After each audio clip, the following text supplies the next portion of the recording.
হিসাব অনুযায়ী যেরকম টাইম লাগার কথা সেটা নিয়েই বেরিয়েছিলাম, বাট আমাদের এই পুরো রাইডটাতে একটা দিনও এরকম বাকি যায়নি বোধহয় যেদিন সারপ্রাইজ ছিল না।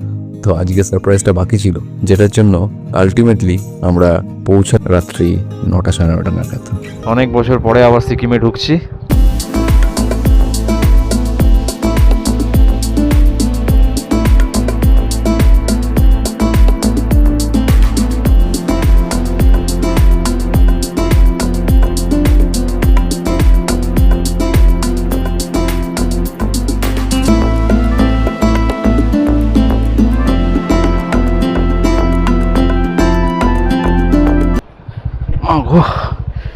চেকপোস্টে নামতে গিয়ে ফেটে যাচ্ছে।